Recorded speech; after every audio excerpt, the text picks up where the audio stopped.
Adam says, "It is the woman that you gave me. I have sinned. I'm not wearing anything." And you see, from that point, Lucifer came in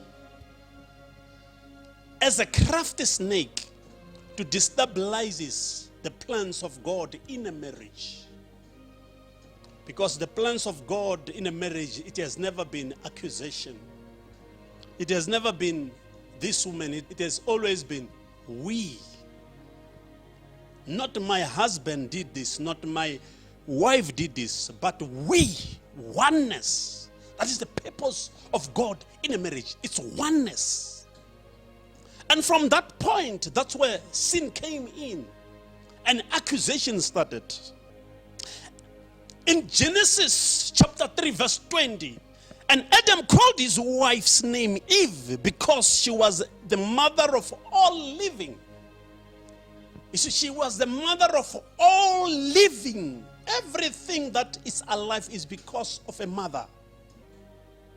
She was the mother of living because she gives birth to offsprings. And that word Eve talks to a relationship between a man and a woman. That because of childbearing, woman ought to be respected because that role woman has been given by God. And that means areas of production and multiplication, God gave it to a woman. And that's why a man cannot exist independently. Because if you go to the scenario I gave on Genesis chapter 1, is that a man is the light. A woman is in the middle, has the lesser light. Children are stars.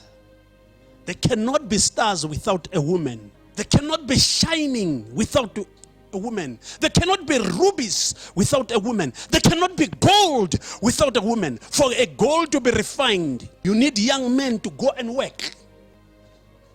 That is the role a woman can play. No man can ever play that role. And it is important to clarify even the role of a father and a mother. The Bible is very clear in the book of Proverbs, chapter 1, verse 8. It says, "Listen, my son, to your father's instruction, and do not forsake your mother's teachings." And if you listen to that verse, the father instructs. He comes first and he instructs. He is the light. He brings light. He instructs. But the mother does not give instruction. The mother teaches. Which one is better and which one takes time between an instruction and teaching? When you teach, you start person from grade R until university level. In fact, the rest of your life you are learning.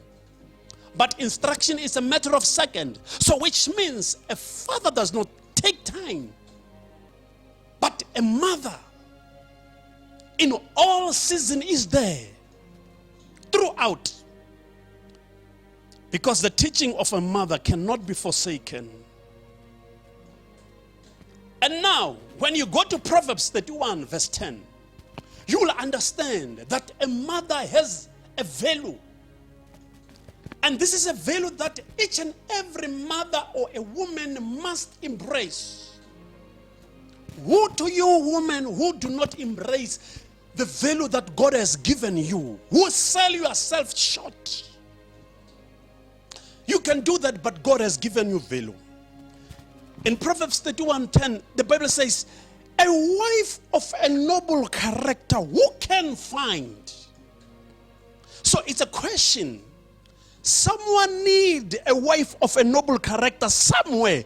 But the question, who can find?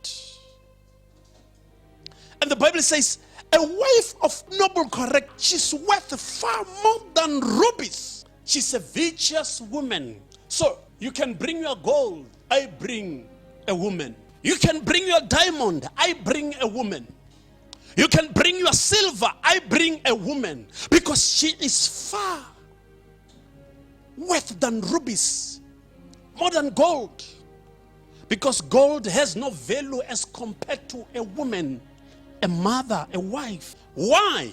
The Bible clarifies it.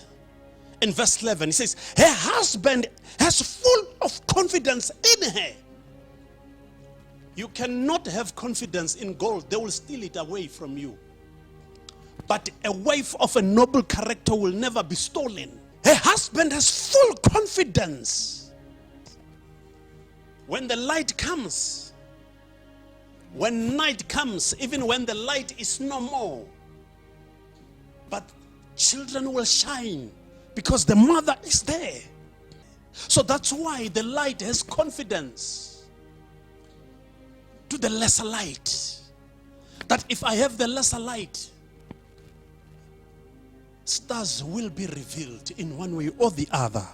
He says further, and lacks nothing of value. So if you have a wife of a noble character, you are rich. That's why they say, behind every successful man, there is a woman. And there is a great one for that matter. So, marriage has nothing to do with riches. It has to do with confidence. It has to do with a wife of a noble character. Because even if you do not have money, you have a wife of a noble character. And he says, she brings him good, not harm, all the days of her life. She brings a man good and not harm. And this is reciprocal, because when a woman brings good, she will receive good. But where there is an abusive relationship, there is no confidence. There is no noble character. And for you as a woman to be a wife of a noble character, it must be seen by the husband and say, yes, my question has been answered. I have found a woman of a noble character who brings me no harm, who is far way better than rubies and gold and jewelry.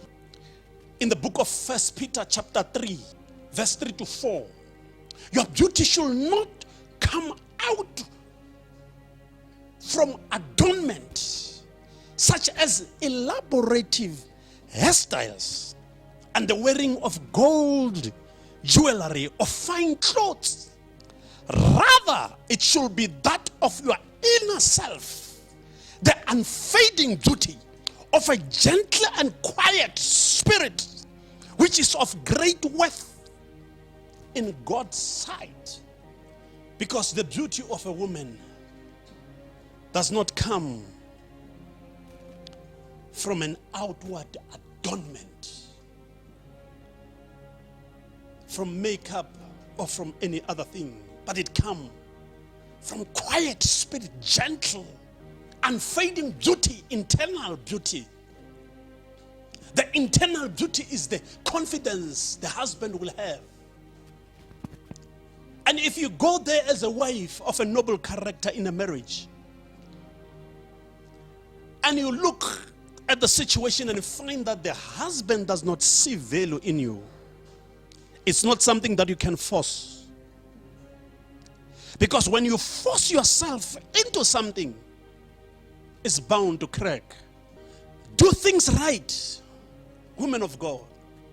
Don't go into that relationship unless someone has proven that has seen value in you. If you are a wife of a noble character, a man must see that value. If you impose yourself, no one will see any value. It reminds me of the story of Laban and Jacob in the book of Genesis 29 verse 26. Laban said, work for 7 years, I'll give you my daughter. And when Jacob worked for 7 years, and Jacob was not given the daughter he wanted. Then he said, no, this is the youngest. According to us, we don't give the youngest first for a marriage before the elder goes to a marriage. Work for another 7 years. Because he saw a value in that woman. He saw that this is a woman of a noble character. He worked for another 7 years. Before you go into that marriage, make him work.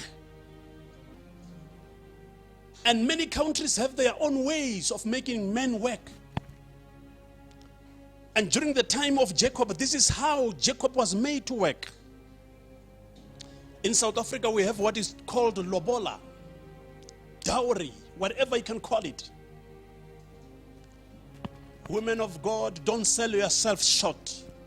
Unless you come and show something to your family, do not go there and stay as a wife. Refuse to sell yourself short. Some women make big mistakes today. They sell themselves and go there as a wife. When they are there, they start to demand lobola. Oh, you have not paid lobola. Pay lobola now. Lobola is not a marriage. Some, they even help their husband to pay lobola. You are selling yourself short. You are doing it yourself. Don't show desperation. Don't reveal how desperate you are. They will abuse you. They will play with you. They will do all sorts of things. Lobola is not something to be used against each other. It's a role to be played by men who see a value in a woman. If he does not do it, kneel down and pray. A man who is going to see a value in me will come, is yet to come, and say, I am a woman of a noble character. Say, I am far better than rubies. When you are married, respect your husband. Teach your children what is right. Don't stay in a relationship at all cost. Open your eyes and see the signs. If you are a man, stop the abuse of women. A man without a woman, he can behave the way you want. There is no order without a woman. There is no dignity without a woman. There is not even favor from God without a woman. Don't live like an animal. Animal go out and make offsprings everywhere without accounting. A man is accountable. To be man is to be responsible. The Bible says a man who finds a woman of a noble character, he is respected in the city gate. Without a woman, you cannot be respected. That's why when you visit some other people who are strict, they even ask you, are you married? Are you coming with your wife? That's why even some insurance companies, they are very expensive if you are not married, because they know the value of a marriage, that a man behaves when he's married. When she allows you to get married to her, she's doing a favor for you.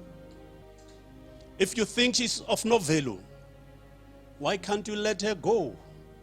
You can't, because you know there is a value that you do not want to admit.